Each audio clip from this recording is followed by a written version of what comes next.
So one of the reasons I think the younger generation, the older generation always kind of thinks that the younger generations are lazy or don't really want to work, or, you always heard about your parents saying they had to walk uphill both ways to school.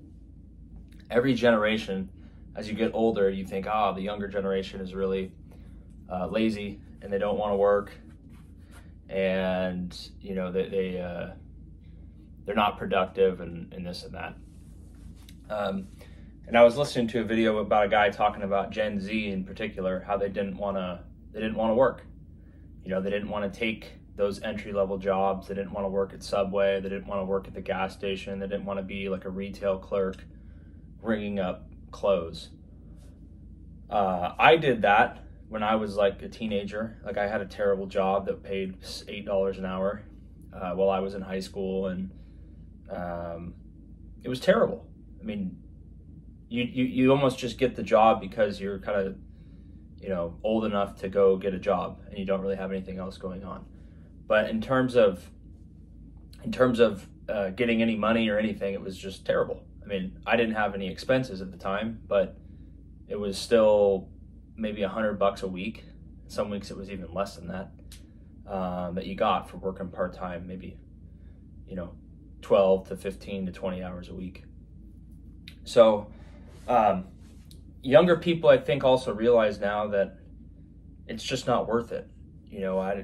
They don't want to have to do something that they don't enjoy to make no money, right? You have to have a trade-off. If you have to exchange your time for money, people will do that if they are desperate for money. But if they have other options, like if they can lower their overhead or live with other people or live with their parents, or just really live a minimalist lifestyle, if it means they don't have to work a terrible job, I think a lot of people are choosing to go that route, right? They don't necessarily want to go work 40 hours a week at a terrible job just so that they can afford their own apartment, and that most of the time they're not going to be in their apartment. They're going to be working. They're going to be doing things like that they don't want to do, ringing up angry customers, cleaning bathrooms, stocking shelves, dealing with the general public, making $15 an hour, right? Or maybe a little bit more. Even $25 an hour is really, if you're in a city, it's not going to go very far. So people are like, hey, I'm going to do something alternative. Maybe I'm going to live out of a van. Maybe I'm going to live with a bunch of other people. I'm going to keep my expenses really low, because they don't want to enter into that system. Now, the older generation says, well, you have to start at the bottom. You have to put in the time. You have to climb the ladder, right? But the younger generation doesn't. They kind of want something now. Like, they want a decent situation from the beginning. I don't think that's totally unrealistic. Like, you have to take a little bit of you can't just start making hundreds of thousands of dollars a year and get everything you want from day one. But at the same time, if you're working 40, 50 hours a week and you're showing up on time and you're doing what you're supposed to do, like at any job, that should be enough to kind of start your life and at least have some amount of resources if you're consistently doing that. And today it's just not enough money, right? Like, who really wants to work 40 hours a week at Walmart, or 50 hours a week at Walmart, or at AutoZone, or at Jiffy Lube, or at Safeway, or at a grocery store, if it means that they can barely afford their rent and they don't have a car, or maybe they have a car payment and they have a 72-month loan on the car, and at the end of every month they have like $500 left to go do whatever they want to do. So they don't really have any free time. Any time that they get off or for vacation, they can't do anything because they don't have any savings. So they have to stay in their apartment or whatever. You can never think about evolving or getting out of that life because you're just making enough money so that you're not homeless, right?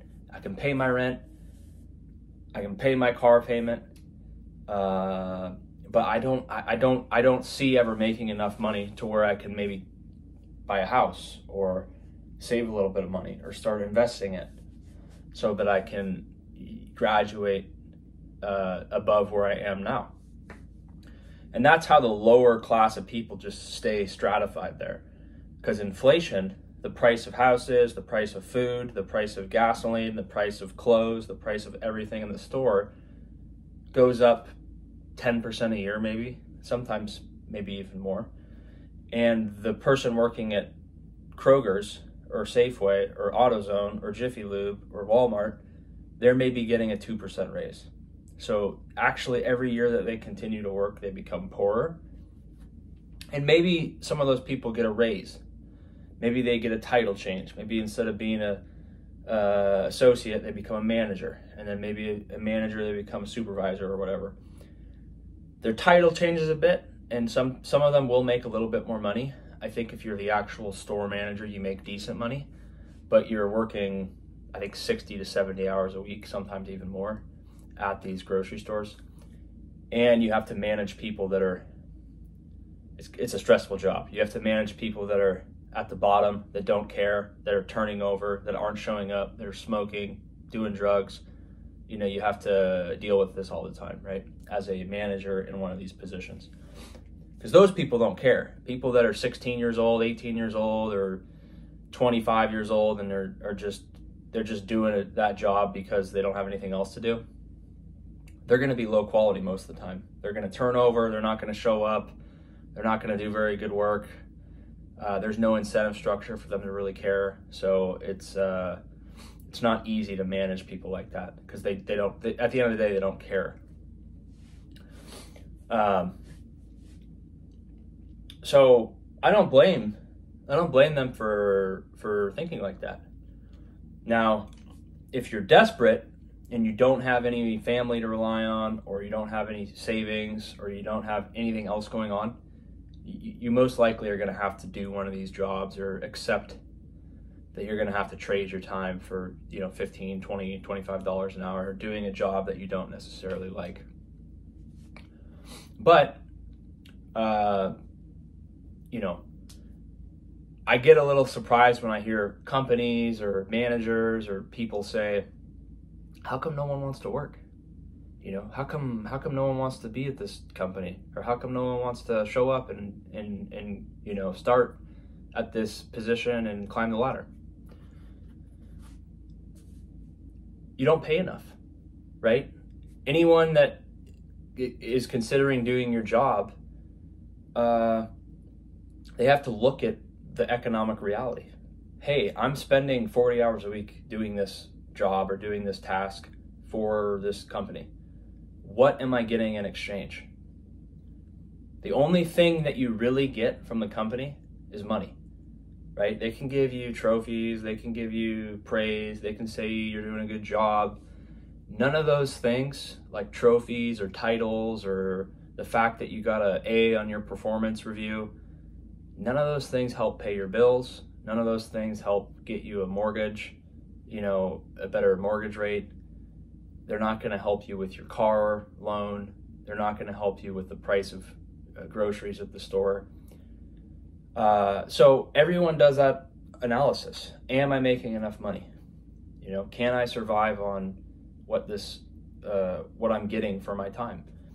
A lot of people, the answer is like they don't really know. It's like, well, I kind of live a lower quality of life already, but I'm getting paid $800 a week or something, and that's just barely enough for me to get by.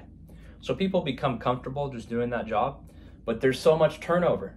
I was around, it was like a warehouse type environment, and the guy was saying, how are you guys doing on staffing for the warehouse, for the people that are just in there doing the grunt work, basically, right?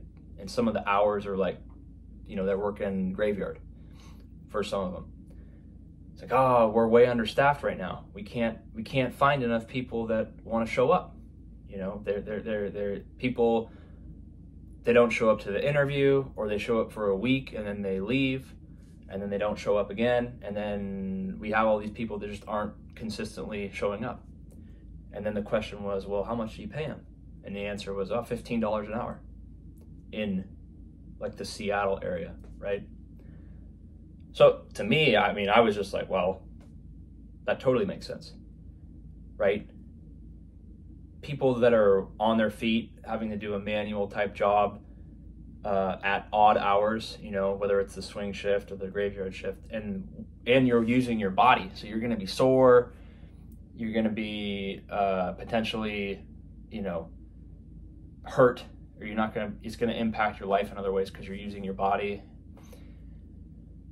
No wonder they don't show up. You're not making enough money, right? They can't even afford, you can't afford to rent an apartment anywhere in this area for if you're making $15 an hour. You could work 80 hours a week.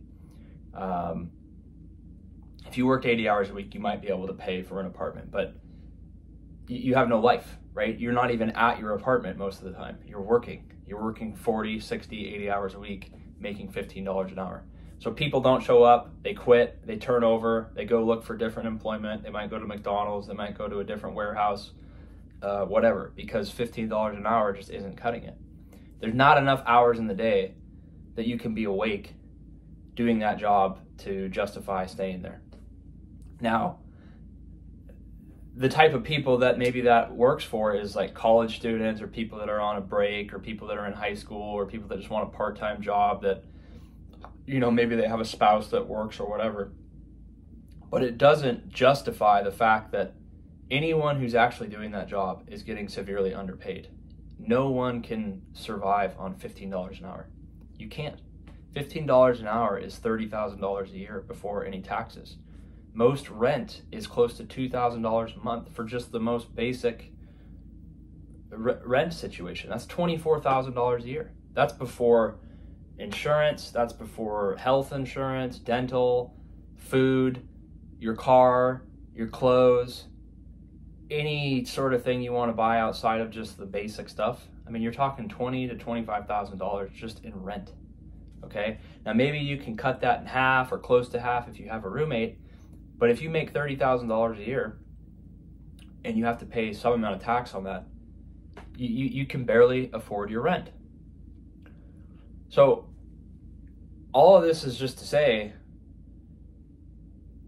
anyone that's criticizing people for not being loyal or for not wanting to work when they're the younger generation, they're not getting paid enough money to live their own life, even in a very frugal way. $15 an hour isn't going to cut it. $20 an hour isn't going to cut it. $30 an hour in a lot of cases isn't going to cut it. You have to give the person doing the job a reason to want to do the job, right? That's why a lot of people resort to being homeless, or they get hooked on drugs, because once they're in the hamster wheel of working and just trading their time, they quickly realize, how am I ever going to get out of this? I am working, I am at work all the time, and it seems like I never have enough money. Everything costs so much. My rent keeps going up. The food price keeps going up. I don't even do anything fun, and I don't have enough money. And the longer that they stay there, like I already said, the price of everything in the real economy goes up by more than what their wage increases. And it's by a factor of like 2 or 3. So if prices go up 9 or 10%, your raise is like a 2% raise. Instead of making $15 an hour, you're making $15.50 an hour, right? It's really just insulting.